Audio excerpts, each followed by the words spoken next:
লা ইয়াগুররান্নাকা তাকাল্লুবুল লাযীনা কাফারু ফিল বিলাদ মাতাউন কলিল সুম্মা মাআহুম জাহান্নাম ওয়া বিইসাল মিহাদ। চতুর্থ পারা 15 পৃষ্ঠা 7 নম্বর লাইনের 185 নম্বর আয়াতে আল্লাহ পাক শুনিয়ে দিচ্ছে লা ইয়াগুররান্নাকা তাকাল্লুবুল লাযীনা কাফারু ফিল বিলাদ। হে ইমানদার ব্যক্তি, তুমি দুনিয়াতে বড় বড় বিল্ডিং দেখে, শহর দেখে, অট্টালিকা দেখে, বড় বড় ফ্ল্যাট দেখে, বিশাল বড় বড় নগর দেখে যেন দুনিয়ার ধোঁকায় যেন পড়ে যেও না। এরকম বিল্ডিং আমি দিয়েছিলাম ফেরাউনকে, এরকম বিল্ডিং নমরুদকে দিয়েছিলাম। আল্লাহ দুশমনদেরকে পয়সা দিয়ে আমি আল্লাহ পরীক্ষা করে দিয়েছিলাম, এগুলো তাদেরকে দিয়েছি আমি আল্লাহ। তাদের মাথা উন্মলিল দুনিয়ার সামান্য কয়েকদিনের জিন্দেগিতে আমি আল্লাহ তাকে দিয়েছি। তুমি কেন জানো? কয়েকটা দিন ভোগ করার জন্য তারা ভোগ করছে, করতে দিন। তারা দামি গাড়ি চড়ছে, চড়তে দাও। তারা সুদের মাল খাচ্ছে, খেতে দাও। দামি গাড়ি করছে, করতে দাও। দামি বাড়ি করছে, করতে দাও। নামাজ নাই, দিন নাই, ইসলাম নাই, হালাল হারাম নাই, পর্দা নাই, অনেক সুখে আছে, থাকতে দাও। সুম্মা মাআহুম জাহান্নাম, এরপরে ঠিকানা হলো জাহান্নাম। ঠিকানা কোথায়? জাহান্নাম। দাও, ছেড়ে দাও, আমি ছেড়ে দিয়ে রেখে যা কত করবি যা, তুই শুধু উড়ে যা, উড়ে যা, মাল জমিয়ে যা। আল্লাহ ভোলা হয়ে যাবে। যদি ব্যবসা করতে গিয়ে, চাকরি করতে গিয়ে, চাষ করতে গিয়ে, সংসার করতে গিয়ে, দুনিয়া করতে গিয়ে যদি আল্লাহকে আজকের ভুলে যান, ওই আল্লাহ কিয়ামতের দিন আপনাকেই ভুলে যাবে। শুনতে পেলে? কে ভুলে যাবে? আল্লাহ। কোথায় লেখা আছে? আল্লাযীনা তাকাদু দীনাহুম লাহওয়া ওয়া লাইবা ওয়া গররাতুহুমুল হায়াতুদ দুনিয়া ফালইয়াউমা নানসাহুম কামা নাসু লিকা ইয়াউমিকুম হাদা ওয়া মা কানু বিআয়াতিনা ইয়াজহাদুন। 8 নম্বর পারা 15 নম্বর পৃষ্ঠা 14-15 নম্বর লাইনের 51 নম্বর আয়াত সূরার নাম আল আরাফ। আল্লাহ পাক শোনাচ্ছে আল্লাযীনা তাকাদু দীনাহুম লাহওয়া ওয়া লাইবা ওয়া গররাতুহুমুল হায়াতুদ দুনিয়া ফালইয়াউমা নানসাহুম কামা নাসু লিকা ইয়াউমিকুম হাদা ওয়া মা কানু বিআয়াতিনা ইয়াজহাদুন। দুনিয়াকে, ধর্মটাকে যারা খেলতামাশা মনে করেছে, যখন ইচ্ছা তখন নামাজ পড়বো, আবার যখন ইচ্ছা তখন তাস খেলবো, যখন ইচ্ছা মসজিদে যাব, যখন ইচ্ছা সিনেমা দেখবো, যখন ইচ্ছা দান খয়রাত করবো, যখন ইচ্ছা শয়তানি কাজে ব্যস্ত থাকবো, যখন ইচ্ছা কোরআন শুনবো, যখন ইচ্ছা গান শুনবো, মন চাই জিন্দেগি যেটা খুশি হবে সেটা করব। আর পৃথিবীর ধোঁকায় যারা পড়ে গেছে, আল্লাহ পাক বলছে কিয়ামতের দিন আমি আল্লাহ, আমি সেদিন তোমাদের ভুলে যাব। কে ভুলে যাবে বলে? তুমি সুন্দর বিবি পেয়েছো, বিবির কাছে সারা রাত থাকো, কিন্তু ফজরের সময়টা কিন্তু আমার সঙ্গে দেখা করবে। তুমি সকাল থেকে দুপুর পর্যন্ত চাষবাসে থাকো, জোহরের সময় আমার সঙ্গে দেখা করবে, জোহরের নামাজ পড়ে আবার তুমি খাওয়া দাওয়া করো, বিকেল পর্যন্ত ঘোরাঘুরি করে আসরের নামাজের সময় আমার সঙ্গে দেখা করবে, মাগরিবের সময় দেখা করবে। তুমি যদি আমার সঙ্গে দেখা করতে ভুলে যাও, আমি আল্লাহ কিয়ামতের দিন আমার জান্নাত ব্যক্তিদেরকে ডেকে ডেকে আমার জান্নাতে দিয়ে দেব। তুমি সেদিন বলবে রব্বানা, আল্লাহ আমি কি বান্দা নই? আল্লাহ পাক বলবেন তুমি বান্দা না, কারণ তুমি দুনিয়াতে আমার সঙ্গে দেখা করাকে ভুলে গিয়েছিলে, আমি আল্লাহ আজ তোমার ভুলে গেলাম। আল্লাহর সঙ্গে দেখা করার সময় যদি না থাকে আল্লাহ ভুলে যাবে, পরিষ্কার ভুলে যাবে। আল্লাহ আপনার দিকে ফিরেও তাকাবে না, রহমতের দৃষ্টিতে তাকাবে না, আপনাকে ভুলে যাবে। মানে আপনার কথা মনে থাকবে না, নাউজুবিল্লাহ, ব্যাপারটা এমন নয়। আপনার উপরে যে করুণা, যে দয়া করার দরকার, আপনাকে যে ডেকে জান্নাতে দেওয়ার দরকার, সেটা আর করবেন না, তাকাবেন না আপনার দিকে। একটা ছেলে মসজিদের পাশে দাঁড়িয়ে সিগারেট খাচ্ছে, একটা ছেলে আজান হয়ে যাওয়ার পরে মদের বোতল ধরে চুপচুপ করে খাচ্ছে, একটা ছেলে আজান হয়ে যাওয়ার পরে লটারির টিকিট কাটছে, একটা ছেলে বাপ মাকে ভাত দেয় না, নামাজ পড়ে না। এই মুসলমানটাকে বাঁচিয়ে রেখে আল্লাহর পৃথিবীতে কোনো লাভ আছে বা আমাদের কোনো লাভ আছে? ইসলামের কোনো লাভ আছে? কি দরকার আল্লাহ বাঁচাবে? দরকারটা কি আল্লাহ আপনার পৃথিবীতে রাখবে? কত বড় নাফরমানি যে আল্লাহর সঙ্গে সারা জীবন করেছি। বসে বসে ভাবুন, আল্লাহ বলছে আমার সঙ্গে দেখা করতে চলে এসো। কখন? হাইয়া আলাস সালাহ, তার মানে কি? হাইয়া আলাস সালাহ মানে কি জানেন? নামাজের দিকে এসো। মুয়াজ্জিন সাহেব নিজের থেকে ডাকছে না আল্লাহ ডাকতে বলেছেন বলে ডাকছে? বাবার ক্ষমতা আছে ডাকা? কই সকাল 9টার সময় আজান দিত, ঘাড় ভেঙে দেবে, এই 9টা বাজে আজান দিচ্ছে, বলবে না বলবে না? রাত 12টার সময় আজান দিই, মাইক খুলে পাশে, এই মুয়াজ্জিন সাহেব মাথা খারাপ হয়ে গেছে, রাত 12টার সময় তুই আজান দিচ্ছিস মানে বলবে না? বলবে। নির্দিষ্ট সময়ে সমস্ত কাজ যখন ছুটি থাকে, ফজরে একবার, জোহরে একবার, আসরে একবার, মাগরিবে একবার, ইশায় একবার, 5 বার আল্লাহর ঘরে হাজিরা দিয়েছে যারা, আল্লাহ জান্নাতের বাসিন্দা হবে তারা। বলুন সুবহানাল্লাহ। চাষ করুন না, কে চাষ করতে বলে? আদম নবী তো চাষ করেই খেতেন, সুবহানাল্লাহ বলতে ইচ্ছা করে না? একজন নবী ছিলেন না যে নবী কোন রকম কাজ করতেন না, শুধু বসে থাকতেন আর মানুষ ভালোবেসে হাদিয়া দিতেন, মুসাফা করতেন, টাকা দিতেন, নবী চলে যেত। কোন নবী এরকম ছিল না। সব নবী ছিলেন কাজ করে খেতেন। আমরা যে ইমামের মানি, ইমামে আজম আবু হানিফা আলাইহি রাহমা, তিনি একটা হালাল ব্যবসা করতেন। ব্যবসাটা কি? কাপড়ের ব্যবসা। অনেক মুসলমান হালাল ব্যবসা করে, হালালের সঙ্গে হারাম ব্যবসা করে। কিরকম? দোকানে মালও বিক্রি করে, দোকানে বিড়িও বিক্রি করে। আছে না? আছে না? নাই? বিড়ি খাওয়াটা পাপ না সওয়াব? আরে খাবেন পরে, আমি জানি তো, বলুন না, খাওয়া পাপ না সওয়াব? পাপ। বিড়ি খাওয়াটা যেমন পাপ, বিড়িটা বিক্রি করাও সওয়াবের কাজ, তাই তো? এটাও পাপের কাজ। এই হালালও ব্যবসা করছে, ওর সঙ্গে কিছু 2 নম্বরীও মাল ঢুকিয়ে দিয়েছে। জমি চাষ করছে, আবার পাশের জমি আল ছেলে চাষ করছে। নিজের জমি আছে, আবার ভাইয়ের জমিটা নিয়েছে, এতিমের জমিটা নিয়েছে। জোর করে গায়ের দখল করে 10টা লোককে দাঁড় করিয়ে পুলিশ এনে রাস্তার দামি দামি জায়গাগুলো দখল করছে। এখন মুসলমানদের বড় বড় বড় বড় বড় বড় বড় বড় বড় কি আর বুঝেন? বড় বড় বুঝতে পারেন কি? বুঝতে পারেন? বড় বড় বড় বড় ক্ষমতা আছে। ক্ষমতার অহংকারে তুমি জায়গা দখল করছো। যারা তোমার চাইতে বড় বড় ক্ষমতাবান, একবার কবরটা দেখে এসো, তাদের কবরে কোনো চিহ্নই পর্যন্ত নাই। যে একটা বাঁশ থাকলে ওটা অমুক ব্যক্তির কবর, একটা গাছ থাকলে কবর থাকবে, একটা লাঠি সে চিহ্নই টুকু মুছে গেছে। কিসের অহংকার দেখাচ্ছ? দেখাতে এসো না, তুমি মেহমান, থাকবে না তুমি। একদিন মাটির ভিতরে হবে ঘর, রে মন আমার কেন বাঁধো দালান ঘর। প্রাণ পাখি যাবে উড়ে পিঞ্জার ছেড়ে, ধরা ধামে সবই রবে, তুমি যাবে চলে। বন্ধু বান্ধব যত, মাতা পিতা তারা সুত, সকলে হবে তোমারই পর। একদিন মাটির ভিতরে হবে ঘর, রে মন আমার কেন বাঁধো দালান ঘর। কে কেমন ভালো তার পাড়ার লোক জানে, প্রতিবেশী জানে, ড্রাইভার জানে, বিবি জানে, তার ঘরের পাশে যারা বাস করে তারা জানে। আপনারা কি বলছেন?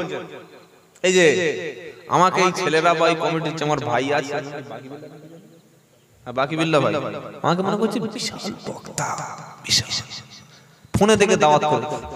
আমি কত বড় ধরনের বদমাশ বাকি বিল্লাহ ভাই জানে না? এই লোক জানে। আর আপনারা তো জানেন না আমার সম্পর্কে। আমি ভালো কি খারাপ জানতে হলে আমার বাড়ির পাশে আপনাকে 2 মাস বাস করতে হবে, আমার সঙ্গে ওঠা বসা করতে হবে, আমার গাড়িতে কিছুদিন ঘুরতে হবে, আমার ভিতরে ঢুকে আমার আমলটা দেখতে হবে, তবে ভালো লোক কিনা জানা যাবে। কথা বুঝতে পারছেন? আর আপনারা যেভাবে বসে আছেন আমার তো মনে হচ্ছে সব ফেরেশতা বসে আছে, এই মাথায় টুপি সব আমার, আল্লাহু আকবার। কিন্তু আপনার বিবি জানে, প্রতিবেশী জানে কি যে ভালো মাল আপনি আর আমি। সেজন্য বিবির কাছে সার্টিফিকেট পাওয়াটা অনেক বড় ব্যাপার। অনুরোধ করে বলে যাচ্ছি, জমি জায়গার কেলেঙ্কারিটা করবেন না। বেঁচে আছেন, মরণের আগে ছেলের জমি ছেলেকে বুঝিয়ে দিন, মেয়ের জমিটা মরণের আগে মেয়ের নামে লিখে দিন। বুড়ো মরে যাচ্ছে, দলিল এরকম পাজামের ধরে একদম ছাড়ে। কত লোভ দেখছেন, হ্যাঁ কত লোভ। আর আল্লাহ কি বলছে, কি বলছেন আল্লাহ? ইয়া আইয়ুহাল্লাযীনা আমানু মা লাকুম ইযা কিলা লাকুম ফিরু হিসাকালতুম ইলাল আরাদিতুম বিল হায়াতিদ দুনিয়া ফামা মাতাউল হায়াতিদ দুনিয়া ফিল আখিরাতি ইল্লা কালিল ইল্লা তানফিরু ইউআযিবুকুম আযাবান আলিমা وَيَسْتَبْدِلْ قَوْمًا غَيْرَكُمْ وَلَا يَضُرُّهُ شَيْئًا। 10 পারা 12 পৃষ্ঠা 3 নম্বর লাইনের 38 নম্বর আয়াত সূরার নাম তাওবা। ইয়া আইয়ুহাল্লাযীনা আমানু মা লাকুম ইযা কিলা লাকুম ফিরু ফি সাবিলিল্লাহি সাকালতুম ইলাল আরাদিতুম বিল হায়াতিদ দুনিয়া। হে বিশ্বাসী ঈমানদারেরা, তোমাদের কি হলো বলো? যখন তোমাদেরকে আমার রাস্তায় পার হতে বলা হয় তখন তোমরা মাটি কামড়ে পড়ে থাকো। এই আয়াতটা নাজিল কেন হলো? এক সময় প্রচন্ড গরমের সময় আল্লাহর নবী বললেন, মুসলমানরা চলো গিয়ে আল্লাহর জন্য শহীদ হবে, চলো দিন প্রতিষ্ঠার জন্য লড়াই করবে, চলো। সেই সময় সুবিধাবাদী মুনাফিক মুসলমানগুলো আল্লাহর নবীর কাছে গিয়ে বলল, হে আল্লাহর নবী, প্রচন্ড গরম পড়ছে, আমাদের গাছের ফসলগুলো পেকে গেছে, আমাদের ধানগুলো গমগুলো আমাদের শস্য খাদ্যগুলো নষ্ট হয়ে যাবে, এই সময়টা আমরা ঘর ছাড়তে পারবো না, এই সময়টা যুদ্ধে যেতে পারবো না। আল্লাহ পাক বলছে, মালাকুম ইদা কিলা লাকুম ফিরু ফি সাবিলিল্লাহি হিসাকালতুম ইলাল আরদ। হে ঈমানদারেরা, তোমাদেরকে যখন আল্লাহর রাস্তায় বার হতে বলা হয় তখন তোমরা জমিনের মাটিটা কামড়ে পড়ে থাকো। তোমরা কি ওই আখিরাতের তুলনায় দুনিয়ার জিন্দেগিতে বেশি সন্তুষ্ট হয়ে গেলে, অথচ আখিরাতের তুলনায় দুনিয়ার জিন্দেগিটা সামান্য তুচ্ছ, এর কোনো মূল্য নাই। ইল্লা তানফিরু ইউআযিবুকুম আযাবান আলিমা ওয়া ইয়াস্তাবদিল কওমান গায়রাকুম। যদি তোমরা দ্বীনের জন্য, ইসলামের জন্য না আল্লাহর রাস্তায় বার হও, না জীবন দিতে পারো, না মাল দিতে পারো, না ঘর ছাড়তে পারো, আমি আল্লাহ তোমাদের জায়গা থেকে হটিয়ে দিয়ে তোমাদের জায়গায় অন্য কাউকে নিয়ে আসবো, আমি তাদেরকে প্রতিষ্ঠা করব, তোমরা আল্লাহর কোনো ক্ষতি করতে পারবে না। তুমি যখন মসজিদ পাবে, নামাজ যখন পড়বে না, আমি আল্লাহ তোমাদেরকে ধ্বংস করে অন্য অমুসলিমকে মুসলমান বানিয়ে তাদের দিয়ে মসজিদ বানিয়ে নেব। বাস্তবে প্রমাণ একটা দিয়ে দিচ্ছি। সালটি ছিল 1992 সাল। কত? 92 ডিসেম্বরের 6 তারিখ প্রকাশ্য দিনের বেলায় ভারতবর্ষের হিন্দুরা নয় বরং হিংস্র কিছু উন্মাদ ব্যক্তি বাবরি মসজিদকে শহীদ করে দিয়েছিল। এটা জানা আছে না ভুলে গেছে? কিয়ামত পর্যন্ত আমরা সাক্ষী দেব, যতই তোমরা মন্দির নির্মাণ করো, এই জানুয়ারিতে উদ্বোধন হবে আহা মসজিদের উপরে, কিয়ামত পর্যন্ত আমরা সাক্ষী দেব এখানে মসজিদ ছিল, এটাই সত্য। বলুন সুবহানাল্লাহ। বাবরি মসজিদের উপরে প্রথম যে ব্যক্তি শাবল মেরেছিল আঘাত করেছিল তার নাম ছিল বলবীর সিং। সেই ব্যক্তি যখন আঘাত করলো, দুটো ইট নিয়ে বাড়িতে বাপের কাছে এসে বলছে, বাবা মহান কাজ করেছি। কি কাজ করেছিস? বলছে মসজিদ দুটো ইট এনেছে, এই দেখো। বাপ প্রচন্ড রেগে গেল, আমি তোকে এই জন্য জন্ম দিইনি, যা বাড়ি থেকে বার হয়ে যা। কে তোকে বলেছে মুসলমানদের মসজিদ ভাঙতে? এটা যখন বলা হলো, সে ভুল বুঝতে পেরে অনুতপ্ত হলো। আল্লাহ হেদায়েত করলেন, মুসলমান হয়ে এই 2 বছর আগে করোনায় আমাদের কলকাতায় এসেছিলেন। তিনি গত কয়েক মাসের আগে মারা গেছেন। বলবীর সিং থেকে নাম পরিবর্তন করে মুসলমান হয়ে নাম নিয়েছিলেন মুহাম্মদ আমির। বলুন সুবহানাল্লাহ। কটা মসজিদ তিনি নিজে হাতে তৈরি করেছেন? 200 মসজিদ এই বলবীর সিং ওরফে মুহাম্মদ আমির নিজে খরচ করে তৈরি করে দিয়েছিলেন।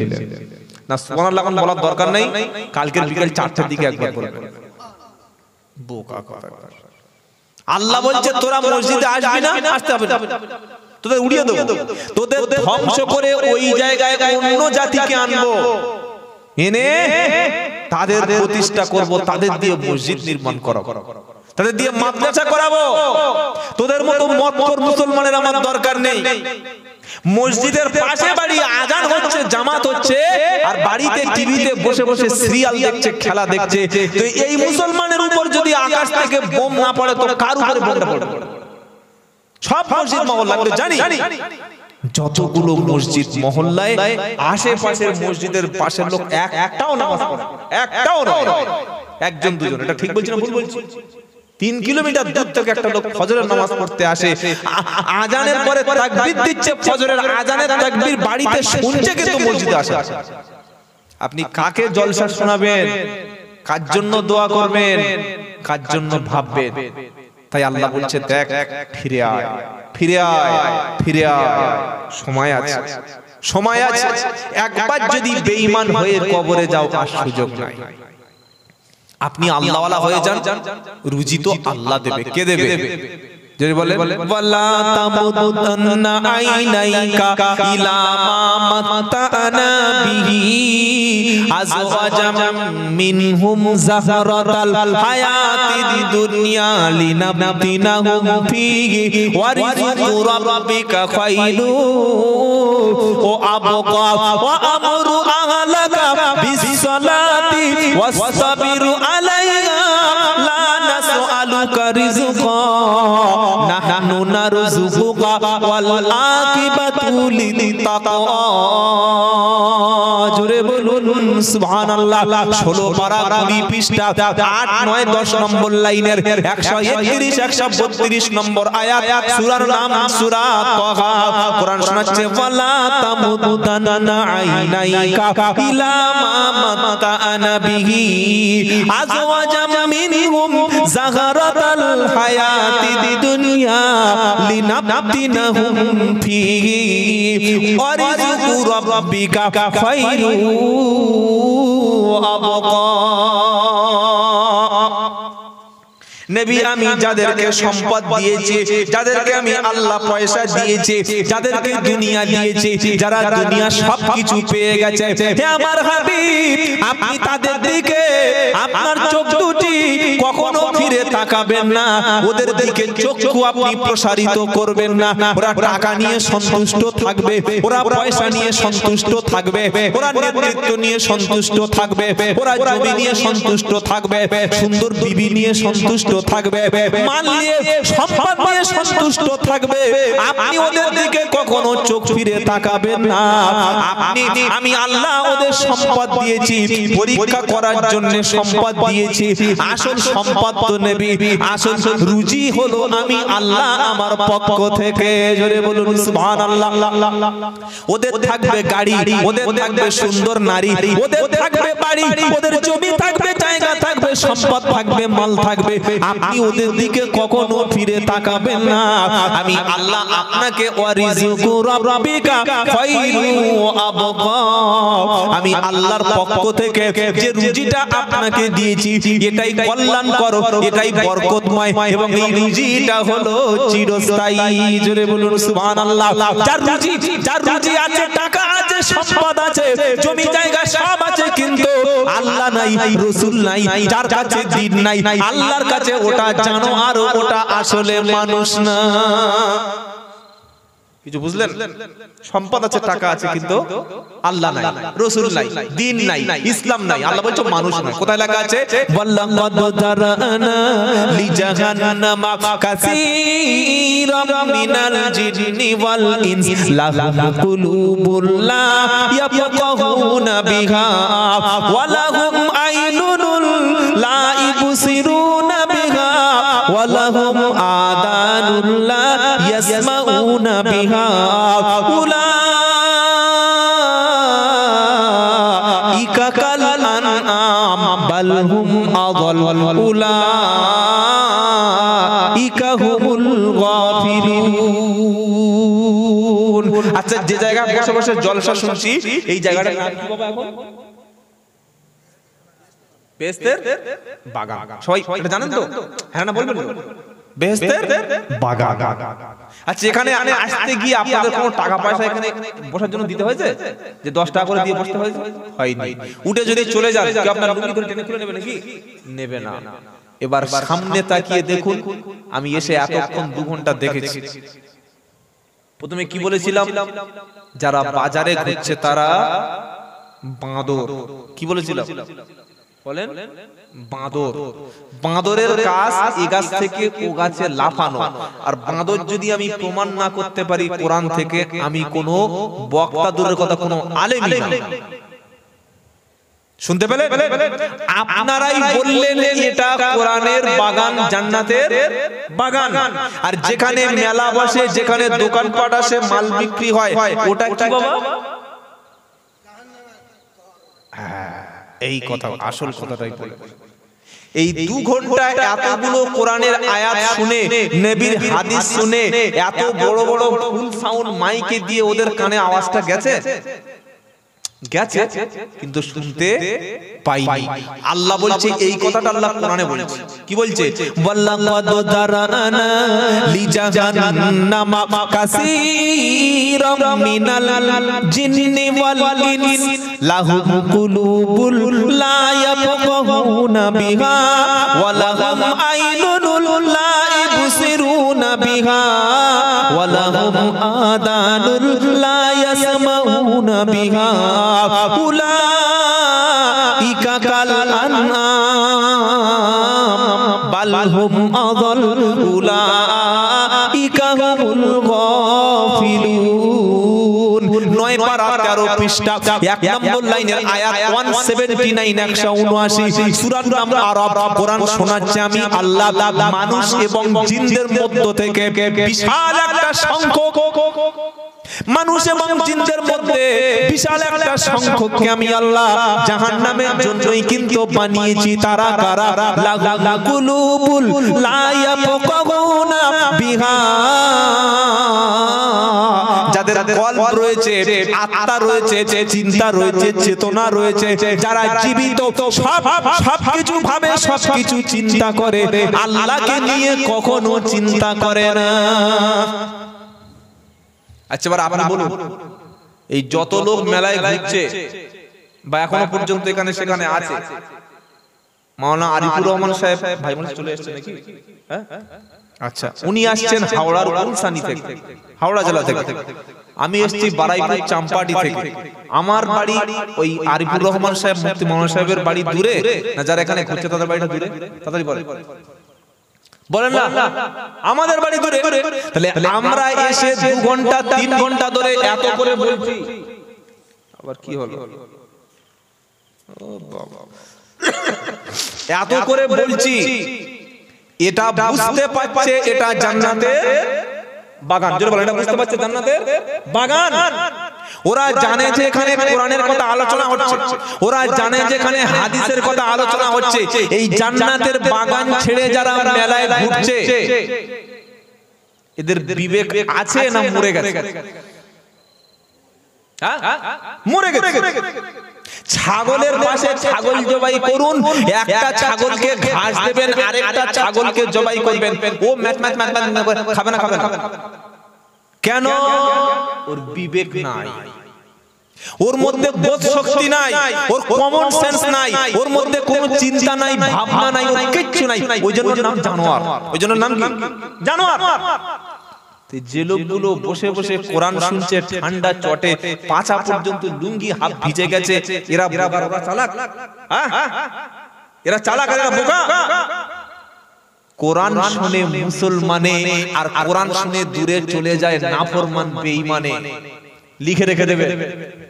আল্লাহর নবী যখন কোরআন তেলাওয়াত করতেন, আবু বকর ওমর শুনতো, আর আবু জাহিল কানে তালা দিয়ে হাত দিয়ে দূরে, এই মুহাম্মাদের কোরআন শুনিস না, শুনলে ওমর মতো পাগল পাগল। আমি এতক্ষণ কিছু বলি না, কারণ আমি এই জলসায় মেলা দেখলে আমার মাথা আগুন হয়ে যায়। এটা উচিত না, হারাম। আমি কমেন্ট বলে যাচ্ছি, আমি জানি এই কথাটা বলে টাকাই দেবে না, তবু আমি বলবো কি, জলসা দেবেন কিন্তু মেলা দেবেন না, শরীয়তের বরখলাফ কাজ করবেন না। এত কষ্ট করে আপনারা পরিশ্রম করেছেন, একটা জলসা দিতে বহুত কষ্ট করতে হয়, 4 বার 5 বার লোকের বাড়ি যেতে হয়, হয় না? হয় না? গিয়েও লোক টাকা দেয়। তাহলে এই রকম সুন্দর পরিবেশ, এদের মধ্যে একটা কমন সেন্স নাই, যেখানে 2 ঘন্টা 2.5 ঘন্টা কি বলছে একটু বসে একটু শুনে আসি। এতক্ষণ বাজারে ঘুরতে লাগে, হ্যাঁ একটু এসছি বাবা, চাটা খেয়ে এবার গিয়ে বসি। একটা জওয়ান ছেলে আমি এখানে দেখতে পেলাম না, যে বাঁদরগুলো ঘুরছিল সন্ধ্যা থেকে। কিরকম জানোয়াররা তৈরি হয়েছে, কিরকম মানুষেরা তৈরি হয়েছে। আল্লাহ বলছে ওদের দিল নাই, বিবেক নাই, বুদ্ধি নাই, ওরা মানুষ নয়, ওরা জানোয়ার, ওরা পশু। কোরআন খালি সূরা আরাফটা খুলুন, 179 নম্বর আয়াতে লেখা না থাকলে আপনি আমার গাড়িটা নিয়ে নেবেন, আপনি আমার যা তাই বলুন। আল্লাহ বলছেন যার বাড়িতে মা আছে, বাপ আছে, স্ত্রীকে নিয়ে গোটা জীবন সাজিয়েছে, বৃদ্ধ পিতাকে দুটো খেতে দেয় না, অসুস্থ মা ডাকতে সাড়া দেয় না, ছাগলের পাশে আরেকটা ছাগলের পা পুড়ে গেছে, গরুর পাশে আরেকটা গরু জবাই হচ্ছে, এই গরুর সামনে পানি দিলে যেমন এর হুঁশ থাকে না, কোত করে খেয়ে নেয়, আরেকটা গরুকে জবাই করছে গরু।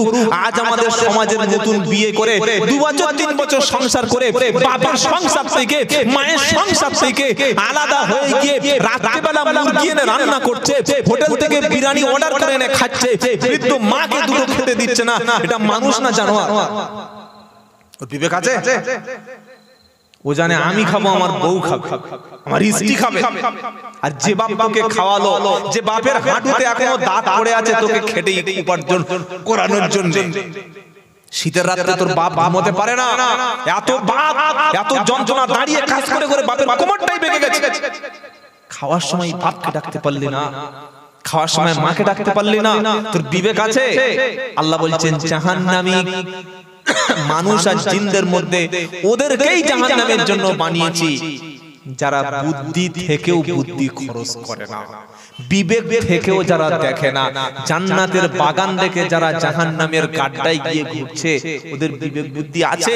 এখানে কোরআনের মধু আহরণ করছেন বসে বসে, এখানে হাদিসের কথাগুলো শুনছেন, নিজের ঈমানটা মজবুত হচ্ছে, আর ওখানে গোবরের দলেরা গোবরের কাছে গিয়ে গোবর খাচ্ছে। যার যেমন স্বভাব, মৌমাছি বসবে ফুলে আর গুড়ে পোকা বসবে কোথায়? গোবরে। গোবরের পোকা কোনোদিন মৌচাকে যায়? ও গেলেই ওর সহ্য হবে না। আল্লাহ এই জাতিটাকে হেফাজত করুক, বলুন আমিন।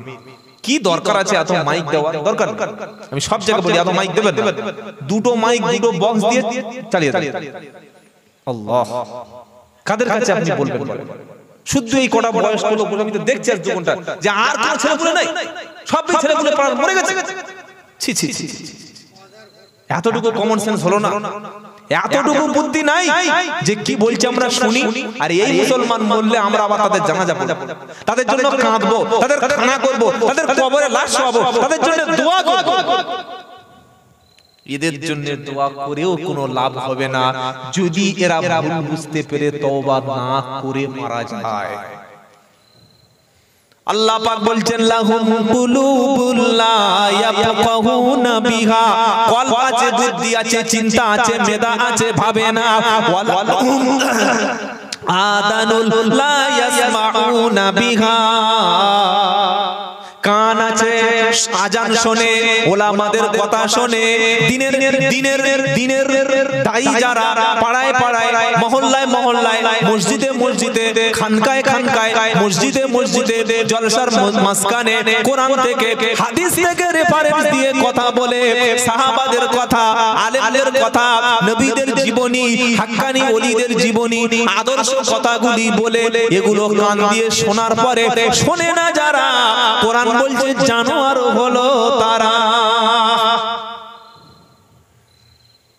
চোখ দিয়ে সবকিছু দেখে, দেখেও দেখে না যারা, আল্লাহ দেখতে পারে না, রাসূল দেখতে পারে না, বাপ-মার মুখের দিকে তাকানোর সময়টুকু হয় না, সবকিছু দেখে অথচ কোরআন দেখার সময় হয় না।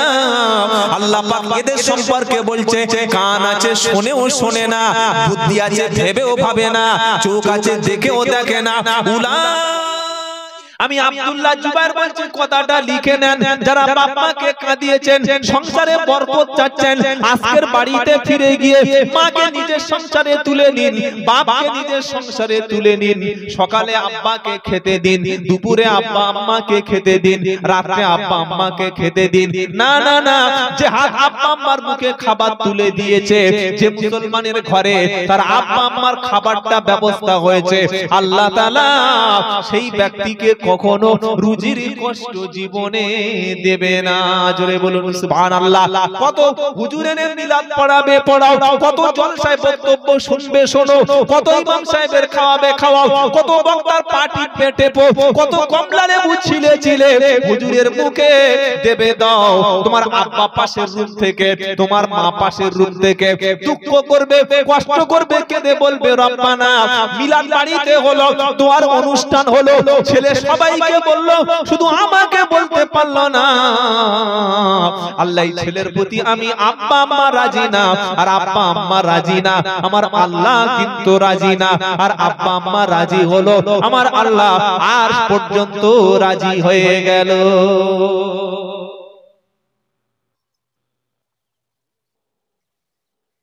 কথাগুলো মনে রাখবো নাকি সকালে যা ছিল তাই হবে?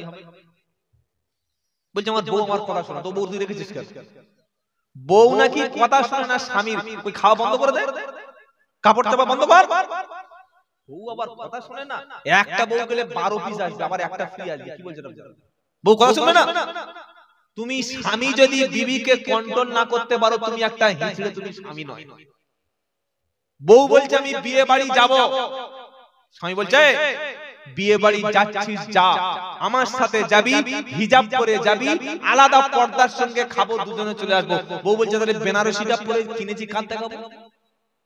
কে বিয়ে বাড়িতে আর মরা বাড়িতে যদি বেনারসিটা না পরে ছোট পিটকাটা ব্লাউজ পরে যদি না বিয়ে বাড়িতে যাব, তাহলে কে দেখবে আমার চেহারাটা? তুমি একদম কথা বলবে না, তুমি খুব বাড়াবাড়ি করো। বউ বলছে তুমি খুব বাড়াবাড়ি করো, তুমি কিন্তু লোক একদম ভালো না, আগে তাহলে তোমার বিয়ে করতাম না। এই কথাটা বলেছে, তখন এই স্বামী নামক অপদার্থতা ফুল ঠান্ডা হয়। ঠিক আছে, জাফারিশ কর মানে আপনি তো অভিভাবক, আপনি অভিভাবক, আপনি গার্জিয়ান। স্ত্রী কুপথগামী হলে আল্লাহ আপনাকে ধরবে, স্ত্রীর নামাজ কাজা বলে আপনার কাছে আল্লাহ হিসাব চাইবে, স্ত্রী বেনামাজি থাকলে আপনাকে জবাবদিহি করতে হবে, স্ত্রী যদি নাপাক অবস্থায় ঘুমিয়ে আল্লাহর কাছে আপনি জবাবদিহি করবেন, স্ত্রী যদি কোরআন ছেড়ে দেয়, সিরিয়ালে লিপ্ত হয়, আপনি জবাবদিহি করবেন, স্ত্রী যদি আপনি ছাড়া অন্য কোনো পরপুরুষকে ঘরে এনে আপনার অবর্তমানে গল্প করায়, তাদের সঙ্গে মিষ্টি সুরে কথা বলে, তারা আসলে তাদের যদি চায়ের ব্যবস্থা করে, আপনার সঙ্গে হাসি ঠাট্টা ওইটা যদি কোনো পরপুরুষের সঙ্গে করে, আপনি দায়ুস এটা আপনি নেবেন না? খুব কষ্ট পেলেন নিশ্চয়ই, পেলেন না? ঠান্ডা হয়ে গেছে বাবাজিরা, শোনা এমন স্ত্রীর সঙ্গে সম্পর্ক রাখবো না যদি স্ত্রী আমাকে মা বাপ থেকে বিচ্ছিন্ন হতে বলে।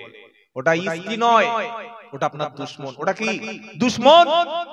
স্ত্রী যদি বাপ মাকে খাওয়াতে অস্বীকার করে বাপের বাড়ি পাঠিয়ে দিন।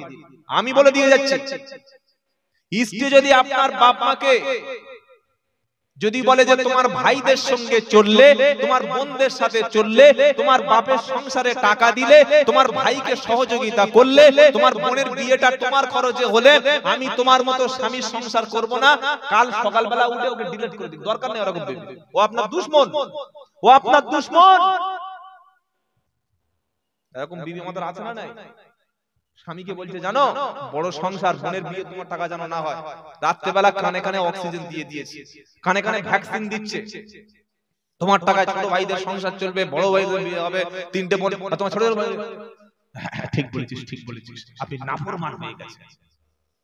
টাকাটা আত্মীয়র পিছনে খরচ করুন, ভাইদের পিছনে, বোনদের পিছনে, চাচার পিছনে, খালার পিছনে, আত্মীয়র পিছনে টাকা খরচ করা এটা খরচ নয়, এটা দান, আবার এটা আত্মীয়তা রক্ষা করা। বলুন সুবহানাল্লাহ। নবী বললেন তোমরা যদি রুজিতে বরকত চাও, রোড অ্যাক্সিডেন্ট থেকে যদি বাঁচতে চাও, বেশি দিন যদি হায়াত চাও, আত্মীয় স্বজনের সাথে তোমরা ভালো ব্যবহার করো, আত্মীয় স্বজনের পিছনে খরচ করো। এবার আল্লাহ পাকের কোরআন ওই কথাটাই বলছে, ইয়াসআলুনাকা মাযা ইনফিকুন কুল মা আনফাকতুম মিন খায়রিন ফালিল ওয়ালিদাইনি ওয়াল আকরাবিন। আকরাবিন মানে হলো নিকট আত্মীয়। তোমার ভাইকে খাওয়াও, বোনকে খাওয়াও, চাচাকে চাচিকে, ফুফুকে বেটিকে, খালাকে খালাকে খাওয়াও। তোমার চাচাতো ভাইদের সহযোগিতা করো। ছোট ছোট ভাইগুলো এখনো লেখাপড়া শিখছে, তুমি তাদের শিক্ষার ব্যবস্থাটা করো। তোমার বোনের বিয়ের ব্যবস্থাটা করো। 2 নম্বর কাজ হবে, একটা হলো সওয়াব হবে, দানের সওয়াব হবে, আরেকটা হলো আত্মীয়তা সম্পর্কটা রক্ষা পাবে। সুবহানাল্লাহ। জীবনে রুজি ফুরাবে না, সবাইকে খেতে দিন, রুজি ফুরাবে না। পুকুরে মাছ হয়েছে, জাল ফেলে পাশের প্রতিবেশীকে দেবেন, আল্লাহ মাছে বরকত দেবে। সুবহানাল্লাহ। আগে পুকুরে যা মাছ ছিল এখন সেই মাছ আছে? আগে লোক পুকুর থেকে মাছ ধরে 2-4টে আত্মীয় স্বজনকে দিত, দিত না? দিত না? এখন জাল টানছে রাত 2টোর সময়, সকালে উঠে দেখছে মাল নাই। এরকম আল্লাহ বলছে ঠিক আছে মাছের লেজ এরকম শুরু করে দেবো। আগে গাছে সবজি হলে, ফল হলে সবাইকে দিত, ভাই তুই দিত না? দিত না? এখন কখন যে পেড়ে নিয়েছে ঠিক নাই। আপনি মানুষের দেবেন না, আল্লাহ আপনার দেবে না।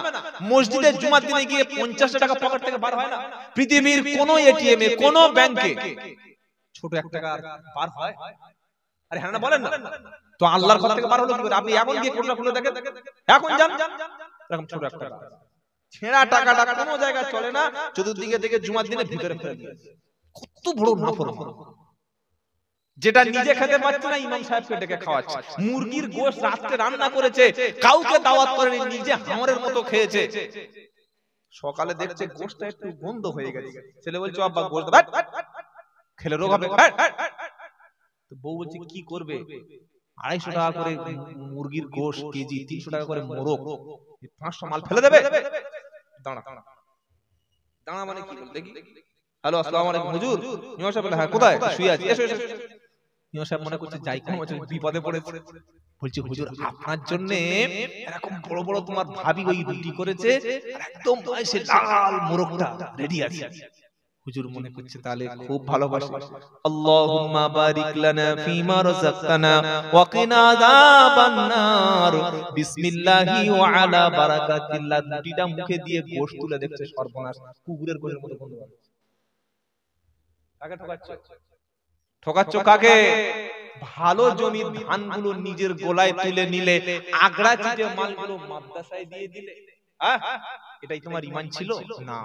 দান করবেন উৎকৃষ্ট মালটা, ইনশাআল্লাহ বলেন লান তানালুল বিররা হাত্তা তুনফিকু মিম্মা তুহিব্বুন ওয়া মা তুনফিকু মিন শাইইন ফা ইন্নাল্লাহা বিহি আলীম।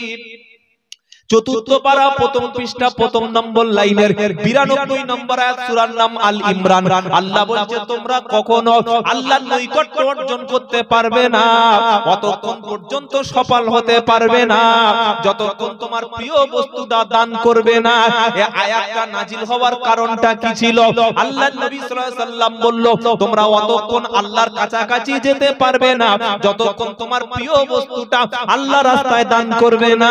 মদিনায় ওই সময় একজন বিখ্যাত ধনী সাহাবা ছিল, নাম হলো আবু তালহা। কি নাম? তার একটা সুন্দর খেজুরের বাগান ছিল, বাগানের মধ্যে মিষ্টি পানির একটা কুয়া ছিল। আবু তালহা রাদিয়াল্লাহু তাআলা আনহু বলল, হে আল্লাহর নবী, আল্লাহ তো কোরআনে বলেছে সবচাইতে উত্তম বস্তুটা দান না করা পর্যন্ত সে ব্যক্তি আল্লাহর পেয়ারা হতে পারবে না। আমার খেজুরের উৎকৃষ্ট বাগানটা, আমার মিষ্টি কুয়ার পানিটা, যে কুয়ার পানিতে আপনি মাঝে মাঝে পানি পান করেন, এটা আমি আল্লাহর জন্য দান করে দিলাম, আল্লাহর জন্য আমি দিয়ে দিলাম আপনার হাতে। আমার নবী বললেন, আবু তালহা তোমার দানটা আল্লাহ কবুল করেছে, তবে তোমার আত্মীয়র মধ্যে এটাকে বিলিয়ে দাও, আত্মীয়র মধ্যে তুমি বন্টন করে দাও। আবু তালহা বললেন, আল্লাহর নবী যখন বলেছে উৎকৃষ্ট বস্তু না দিলে আল্লাহ সন্তুষ্ট হয় না, আমার সবচাইতে দামি খেজুরের বাগানটা আমি দান করে দিলাম।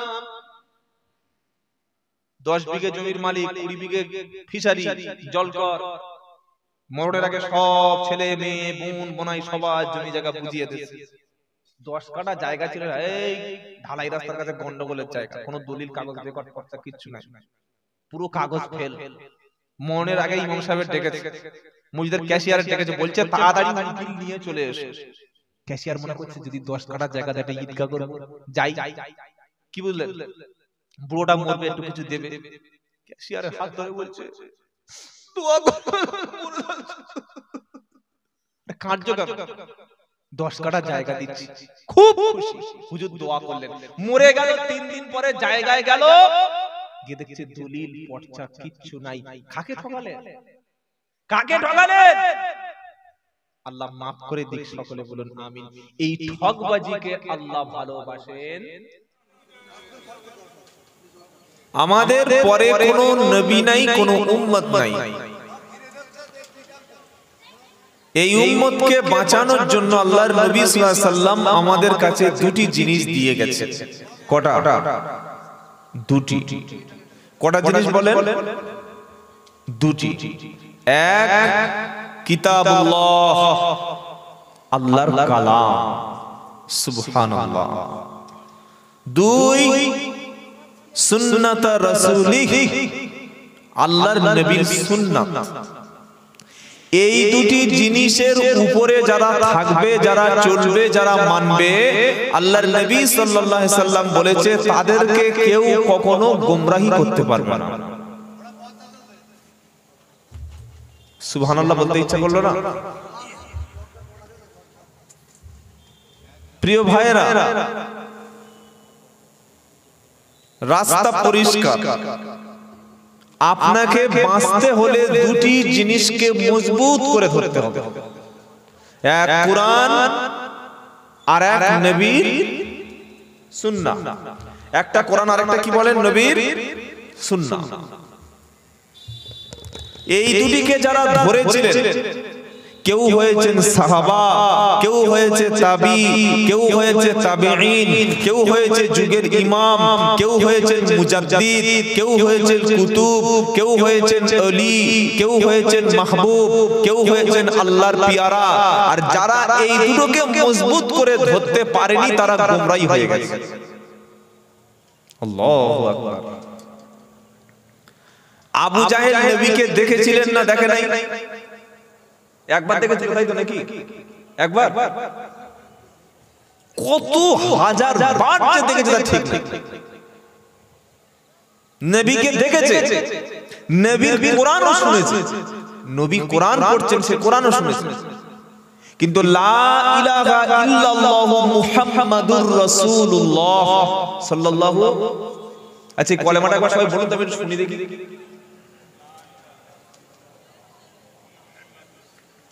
মুহাম্মাদুর রাসূলুল্লাহ নয়, রাসূলুল্লাহ সাল্লাল্লাহু আলাইহি ওয়াসাল্লাম।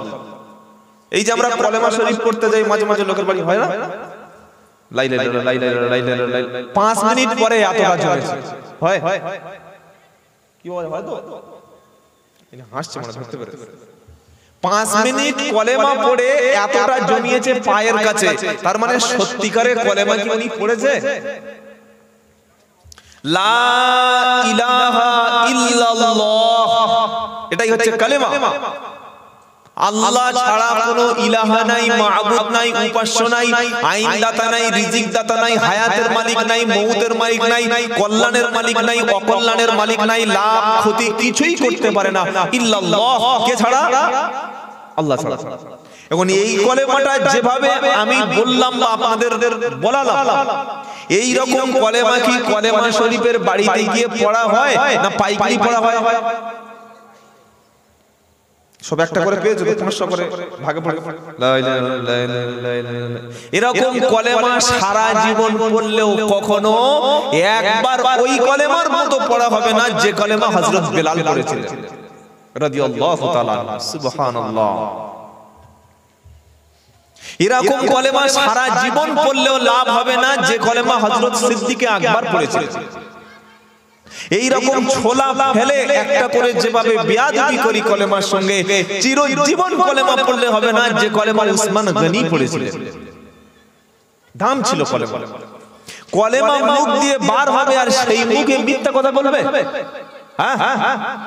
যে মুখ দিয়ে কলেমা উচ্চারণ হবে সেই মুখ দিয়ে গালাগালি করবে? যে মুখ দিয়ে কলেমা উচ্চারণ করবে সেই মুখ দিয়ে বাপের সঙ্গে কথা বন্ধ করবে? যে মুখ দিয়ে কলেমা উচ্চারণ হবে সেই মুখ দিয়ে মানুষের পিছনে সমালোচনা করবে? যে মুখ দিয়ে কলেমা উচ্চারণ হবে সেই মুখ দিয়ে বড় কথা বলে মানুষকে অপমান করে কাঁদাবে? এটা কলেমা না, এটা কলেমা না। কলেমা আমরা বুঝতে পারি না, লা ইলাহা ইল্লাল্লাহ বলে। আবার কিছু বক্তাও আছে, এটা মনে করবেন এটা আমার বলছি, আমাদের বলছি। জলসা হলো, আধ ঘন্টা 1 ঘন্টা হয়ে গেল, এবার চা এসে গেল, বক্তা দেখছে যে চাটা তো খাবো, কিভাবে খাবো? লা ইলাহা, চা খাচ্ছে। আচ্ছা লা ইলাহা মানে কি বাবা? একজন যা জানা আছে একটু বলুন। লা ইলাহা মানে নেই কোন ইলাহা, আল্লাহ উপাস্য, আইনদাতা, রব, রাজ্জাক, হায়াতের মাউত, মানে আল্লাহ বলতে কেউ নাই, কেউ নাই, কোন ইলাহা নাই, কোন ইলাহা নাই বলে চা খাচ্ছে। এটা হচ্ছে না, হয় না? কাজটা ঠিক হয়েছে তো? ইনি বলছেন লা ইলাহা, ইলাহা নাই, এবার চা। শ্রোতা বলছে ইল্লাল্লাহ। কি রকম কলেমা পড়লি ভাই? হ্যাঁ, দরুদ হচ্ছে পবিত্র ইবাদত, দরুদ হচ্ছে পবিত্র ইবাদত। আমি প্রথমেই শুনিয়েছি একবার যে জলসায় মোটামুটি গিয়ে পড়ি, কিয়ামত পর্যন্ত সেখানে যাওয়া হয় না বা যাই না। দাওয়াত করবে না তো যাবো করতে। সেজন্য কিছু সত্য কথা শুনে রাখুন, হয়তো কষ্ট হবে, হয়তো সমাজের বিপরীত কথাগুলো যাবে, কিন্তু আপনি ভাববেন কথাগুলো। এখন বক্তব্য শুরু হয়নি। দরুদ হচ্ছে পবিত্র ইবাদত। 22 নম্বর পারা, 5 নম্বর পৃষ্ঠা, 5 নম্বর লাইনে 56 নম্বর আয়াতে আল্লাহ তার নবীর উপরে দরুদ পড়তে নির্দেশ দিয়েছে, পড়তে বলেছে। সুবহানাল্লাহ। ইন্নাল্লাহ, নিশ্চয়ই আল্লাহ, ওয়া মালাইকাতু, ফেরেশতারা, ইউসাল্লুনা আলান নবী, নবীর উপর সালাত সালাম দরুদ পড়ে। এবার আল্লাহ বলছেন ইয়া আইয়ুহাল্লাযীনা আমানু, ওহে বিশ্বাসী ঈমানওয়ালা, যারা কলেমাওয়ালা, ঈমান এনেছে, সাল্লু আলাইহি ওয়া সাল্লিমু, বলেন তাসলিমা। আপনাদের একটা একটা করে বলে দিচ্ছি। তোমরাও রাসূলের উপরে সালাত সালাম পেশ করো, পাঠাও। তারা আল্লাহ দরুদ পড়েন। আল্লাহ কি সাফ ফেরেশতাদেরকে নিয়ে আল্লাহুম্মা সাল্লি আলা এরকম পড়ে বলে মনে হচ্ছে নাকি? না, আল্লাহ দরুদ পড়েন তার মানে হলো আল্লাহ তার রাসূলের উপরে রহমত নাজিল করেন। সুবহানাল্লাহ। ফেরেশতারাও দরুদ পড়েন। ফেরেশতারা কি করে? তারাও দরুদ পড়েন নবীর উপরে। ফেরেশতাদের দরুদ কি রকম? রহমতের মালিক আল্লাহ, ওই আল্লাহর কাছে ফেরেশতারা নবীর উপরে রহমতের জন্য দোয়া করে। সুবহানাল্লাহ বলুন। আর ঈমানদারদের দরুদটা আল্লাহর নবী শিখিয়েছেন, এটা আছে একদম মুসলিম শরীফে। নবী বললেন কুল, বলো আল্লাহুম্মা সাল্লি আলা মুহাম্মাদিন ওয়া আলা আলি মুহাম্মাদ কামা সাল্লাইতা আলা ইব্রাহিম। এই দরুদটা কখন পড়ি বাবা? যারা বলেন নামাজ। আপনি নামাজ পড়তে বসলেন, দরুদ পড়লেন না, দরুদ পড়ব না, নামাজটা কি কমপ্লিট হবে না ইনকমপ্লিট থাকবে? কমপ্লিট হবে না। এত বড় ইবাদত, যে আমালের মধ্যে ইবাদতের মধ্যে দরুদ নাই, ওই ইবাদতটা আল্লাহর আসমানের উপরে যাবে না। তাহলে কত সম্মানের সঙ্গে দরুদটা আপনাকে পড়তে হবে, বুঝতে পারছেন না? পারছেন না? আল্লাহ দরুদ পড়তে বলেছেন ঈমানদারদের। কাদের? শর্ত ছিল ঈমানদার। যে সুদ খায় তার ঈমান আছে, যে জন্ম দেওয়া বাপকে বাড়ি থেকে বার করে দিয়েছে সে যদি জলসায় বসে মুখে দরুদ পড়ে, এই দরুদটা আল্লাহর নবীর কাছে যাবে বলে মনে হচ্ছে? যে জলসার দিনে নিজের বিবিটাকে অর্ধ উলঙ্গ করে মেলায় ছেড়ে দিয়েছে, সে যদি নবীর উপরে দরুদ পড়ে, এই নাফরমানের দরুদ যাবে? যে নিজের মায়ের পেটের ভাইটা আন ফেলে চাষ করে মায়ের পেটের ভাইয়ের জমিটা ফাঁকি দিয়েছে, এর মুখে দরুদ আমার নবী নেবে বলে মনে হচ্ছে বাবা? শর্ত ছিল ঈমানদাররা দরুদ পড়ো। আমরা বক্তা দরুদ পড়তে বললাম, এবার সাধারণ মানুষ নবীর মহব্বত অনেক বেশি, আমাদেরও বেশি, তো বক্তা কি বলল? আল্লাহুম্মা সাল্লি আলা, সব লোক বলছে। এইবার বক্তা দেখছে একটা সুযোগ পাওয়া গেছে, একটু ঢকঢক করে খেয়ে নে। এই বিয়াদবিটা নবিয়ানা মঞ্চে হয় না? হয় না? হ্যাঁ না বলেন? কই আজ পর্যন্ত কোন বক্তাকে তো পার্সোনাল নামার পরে জিজ্ঞাসা করেন নিজে, হুজুর আপনি বললেন দরুদ পড়ো, তো আমরা দরুদ পড়ছি আর আপনি দরুদ বাদ দিয়ে চা খেলেন কেন? আপনার তো পড়া উচিত ছিল। আমার কিন্তু চা রেডি আছে, খাবো একটু পরে ইনশাআল্লাহ। তবে সেটা দরুদ পড়তে বলে নয়, সেটা আদার্স টাইম। নবীর উপরে দরুদ চলছে, আপনি পড়তে বলে আপনি চা খেয়ে নিলেন, বিষয়গুলো ভাববেন। নাম্বার 3, যে কালেমা শরীফ লোকের বাড়ি পড়তে গেলেন, সত্যি করে ভেবে বলুন, আল্লাহর সন্তুষ্টির জন্য মানুষের বাড়ি কলেমা পড়তে গেছেন, না সকালে টিফিন দেবে আর দুপুরে খেতে যাবে বলে গেছেন? নিয়ত যদি খাওয়ার উদ্দেশ্য থাকে, নিয়ত যদি দাওয়াত করেছে খেতে যাব এই উদ্দেশ্য করে থাকে, পৃথিবীর কোনো আলেম বলবে না যে আপনার কলেমাটা আল্লাহ কবুল করেছে। আমাদের উদ্দেশ্য অনুযায়ী ফয়সালা হবে, অন্তর উপরে বিচার হবে। বিচার কিসের উপরে হবে?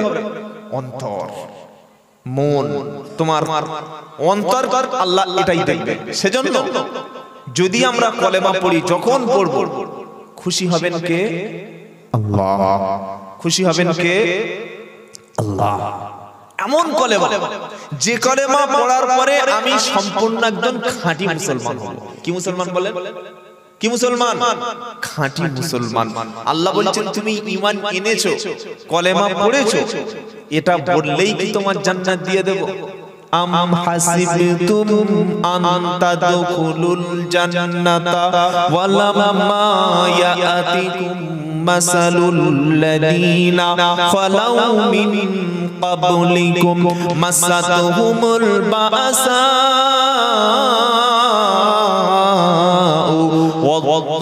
والضراء وزلزلوا حتى يقول الرسول والذين آمنوا معه متى نصر الله ألا إن نصر الله قريب।